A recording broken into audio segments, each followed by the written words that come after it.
Assalamualaikum warahmatullahi wabarakatuh. Halo semua sahabat pemuda Islam, sahabat penikmat murotal dan dakwah Islam, semoga semuanya dalam keadaan sehat dan berkelimpahan rezeki dari Allah Subhanahu wa Ta'ala. Segala puji bagi Allah Subhanahu wa Ta'ala yang telah menciptakan manusia dan mengajarkan kepadanya penjelasan, dan menurunkan kepadanya Al-Quran dan menjadikan Al-Quran sebagai sumber nasihat, obat, petunjuk dan rahmat bagi orang-orang yang beriman. Al-Quran adalah petunjuk bagi umat manusia. Kitab suci ini merupakan wahyu yang diturunkan Allah Ta'ala kepada Rasulullah Shallallahu Alaihi Wasallam. Al-Quran terdiri dari 114 surat dan 1.027.000 huruf. Banyak sekali riwayat yang menjelaskan tentang fadilah membaca dan mempelajari Al-Quran. Berikut 10 dari 40 hadis keutamaan Al-Quran yang dirangkum dari berbagai sumber. Bagian kedua.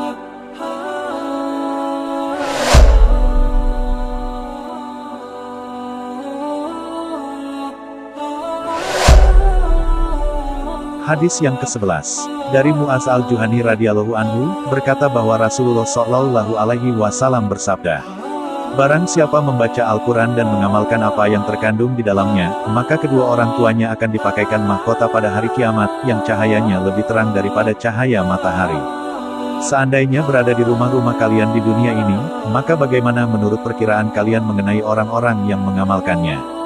Hadis riwayat Ahmad dan Abu Dawud. Dalam kitab Jamul Fawaid terdapat sebuah hadits yang diriwayatkan oleh Tabrani. Dari Anas radhiyallahu anhu bahwa Rasulullah Shallallahu Alaihi Wasallam bersabda, "Barang siapa mengajarkan anaknya membaca Al-Quran, maka dosa-dosanya yang akan datang dan yang telah lalu akan diampuni.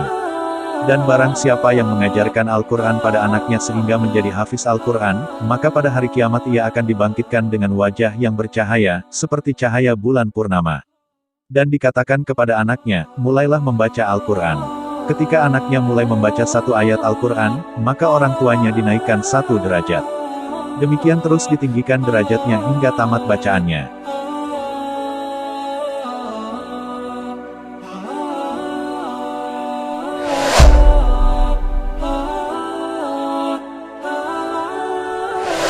Hadis yang ke-12.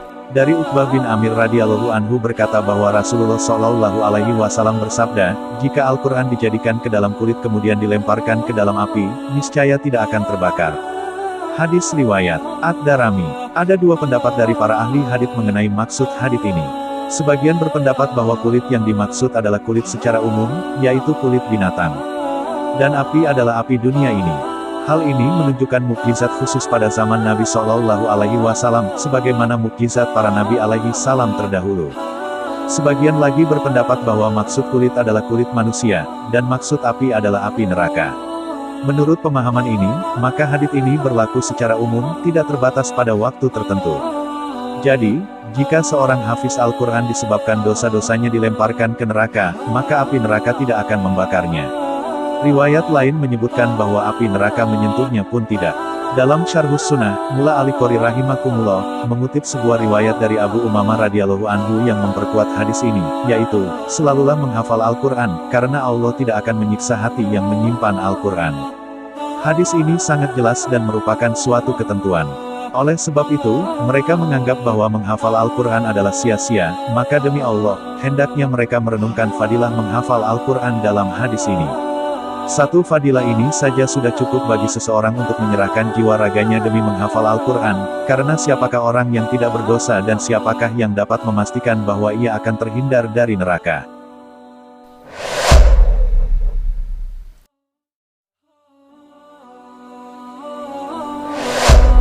Hadis ke-13.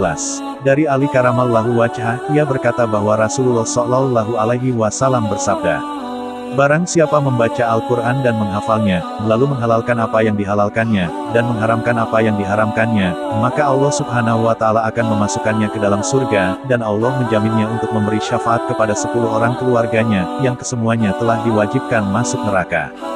Hadis riwayat Ahmad dan Tirmidzi. Setiap mukmin insya Allah akan masuk surga, meskipun ada yang harus dibersihkan dulu dengan azab disebabkan dosa-dosanya, namun bagi hafiz Al-Quran, ia memiliki keutamaan masuk surga pertama kali, bahkan seorang hafiz Al-Quran dapat memberi syafaat kepada 10 orang yang fasik dan banyak berbuat dosa besar, tetapi orang kafir tidak akan memperoleh syafaat itu.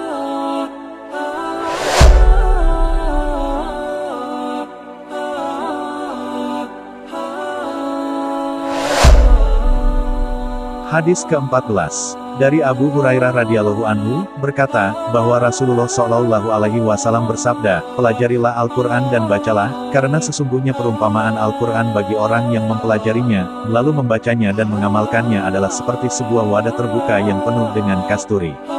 Wanginya semerbak menyebar ke seluruh tempat, dan perumpamaan orang yang belajar Al-Quran, tetapi ia tidur sementara Al-Quran berada di dalam hatinya adalah, seperti sebuah wadah yang penuh dengan kasturi tetapi tertutup. Hadis riwayat Tirmidzi, Nasai, Ibnu Majah, dan Ibnu Hibban. Apabila seseorang belajar Al-Quran dan menghafalkannya, kemudian terus-menerus membacanya dalam salat tahajud, maka keadaannya bagaikan botol kasturi yang terbuka tutupnya, sehingga semerbak harumnya memenuhi rumah itu. Dalam keadaan yang sama, seluruh rumah juga akan dipenuhi dengan nur, dan keberkahan disebabkan bacaan Al-Quran seorang hafiz. Apabila seorang hafiz itu tidur dan tidak membaca Al-Quran karena lalai, maka Al-Quran yang ada dalam hatinya masih tetap semerbak bagaikan kasturi, tetapi karena kelalaiannya, nur dan keberkahan itu akan terhalang dan tidak menyebar kepada orang lain. Meskipun demikian, dalam hatinya masih terdapat kasturi dari Al-Quran.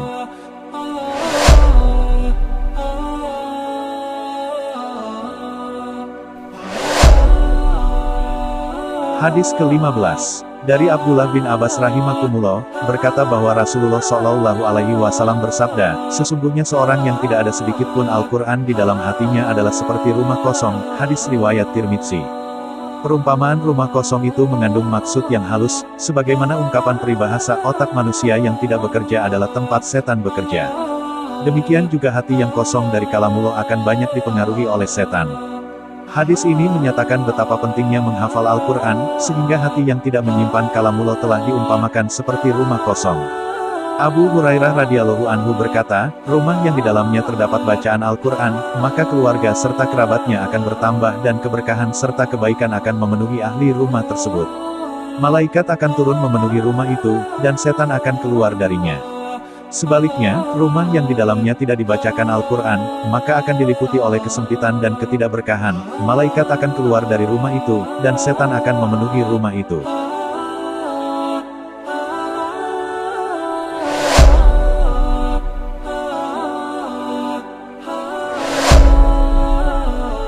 Hadis ke-16. Dari Aisyah radhiyallahu anha berkata bahwa Rasulullah shallallahu alaihi wasallam bersabda, membaca Al-Quran di dalam solat lebih utama daripada membaca Al-Quran di luar solat.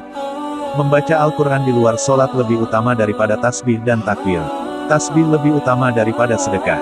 Sedekah lebih utama daripada saum. Dan saum adalah perisai dari api neraka. Hadis riwayat Baihaqi, Syu'abul Iman. Jelaslah, bahwa membaca Al-Quran itu lebih baik daripada zikir, sebab Al-Quran adalah kalamullah. Telah disebutkan sebelumnya bahwa keutamaan kalamullah dibandingkan kalam yang lain adalah seumpama keutamaan Allah di atas seluruh makhluknya.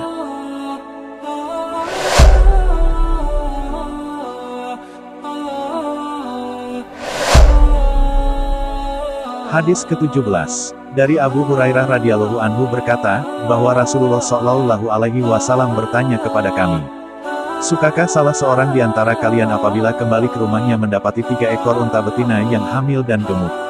Kami menjawab, tentu kami menyukainya. Kemudian Rasulullah shallallahu alaihi wasallam bersabda, 3 potong ayat yang kamu baca dalam sholat adalah lebih utama daripada 3 ekor unta betina yang hamil dan gemuk. Hadis riwayat Muslim. Inti hadis ini sama dengan hadis ketiga yang lalu.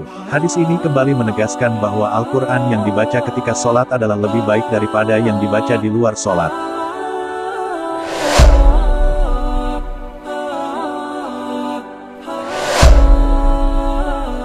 Hadis ke-18. Dari Utsman bin Abdullah bin Aus As-Sakafi radhiyallahu anhu, dari kakeknya, ia berkata bahwa Rasulullah shallallahu alaihi wasallam bersabda, bacaan Al-Quran seseorang tanpa melihat mushaf adalah 1000 derajat pahalanya. Dan bacaannya dengan melihat mushaf adalah dilipat gandakan sampai 2000 derajat.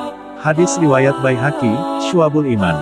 Berbagai keutamaan menghafal Al-Quran telah dijelaskan sebelumnya dan hadis ini adalah menyebutkan tentang keutamaan membaca Al-Quran dengan melihat. Membaca Al-Quran dengan cara melihat mushaf Al-Quran, selain menambah konsentrasi dan pemikiran, masih banyak lagi keutamaannya dari segi ibadah, seperti melihat Al-Quran, memegang Al-Quran, dan sebagainya. Oleh karena itulah dikatakan bahwa membaca Al-Quran dengan melihat mushaf adalah lebih utama.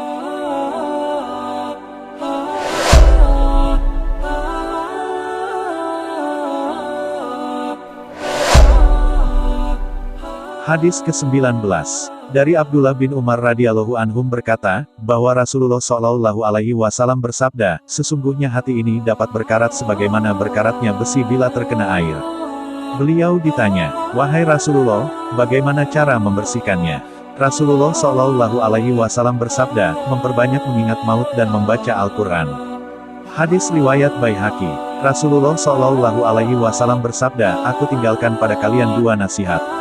Yang satu berbicara, dan yang lain diam. Yang berbicara adalah Al-Quran, dan yang diam adalah mengingat maut. Nasihat-nasihat beliau itu akan bernilai bagi mereka yang siap menerima dan menganggapnya penting.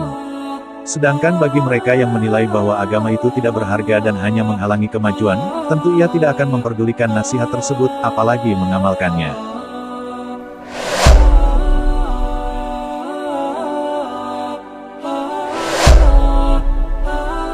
Hadis ke-20. Dari Aisyah radhiyallahu anha berkata, bahwa Rasulullah shallallahu alaihi wasallam bersabda, sesungguhnya setiap kaum itu mempunyai kemuliaan yang mereka banggakan, dan sesungguhnya kebanggaan dan kemuliaan umatku adalah Al-Quran. Hadis riwayat Abu Nuaim Al-Hiyah. Sekarang marilah kita memikirkan diri kita, berapa banyakkah di antara kita yang merasa bangga sebagai hafiz Al-Quran, dan berapa banyak di antara kita yang menghormati dan bangga terhadap hafiz Al-Quran. Sayangnya, kita lebih merasa bangga dengan gelar dan pangkat yang tinggi, padahal setelah meninggal dunia, semua itu akan ditinggalkan, kepada Allah lah kita mengadu. Demikian lanjutan 40 hadis tentang keutamaan Al-Quran, bagian kedua ini.